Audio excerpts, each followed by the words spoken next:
10 വർഷം തുടർച്ചയായി വർഗീയ കലാപമില്ല. ഇതിനു മുമ്പ് അങ്ങനെ ഉണ്ടായിട്ടില്ല, അങ്ങനെ ഒരു കാലം ഉണ്ടായില്ല. എന്തുകൊണ്ടുണ്ടായില്ല?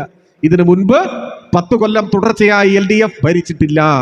ആദ്യമായാണ് LDF 10 കൊല്ലം തുടർച്ചയായി ഭരിച്ചത്. എല്ലാ വർഗീയവാദികളും മാളത്തിൽ ഒളിച്ചു. ഒരെണ്ണം പുറത്തിറങ്ങാൻ ധൈര്യപ്പെട്ടില്ല. കാരണം ഒരു വർഗീയവാദിയുടെയും പിന്തുണയോടെയല്ല LDF അധികാരത്തിൽ വന്നത്. ഇവരുടെ ആരുടെയും ഒരു പിന്തുണയും ഒരു സഹായവും ഒരു കാലത്തും നമുക്ക് ആവശ്യവുമില്ല. അതുകൊണ്ടാണ് മതനിരപേക്ഷവാദികളായ മനുഷ്യർ പ്രതീക്ഷയോടെ LDFനെ നോക്കുന്നത്. ഇപ്പൊ ഈ കേരളത്തിൽ നമ്മൾ കാണുന്നത് എന്താ?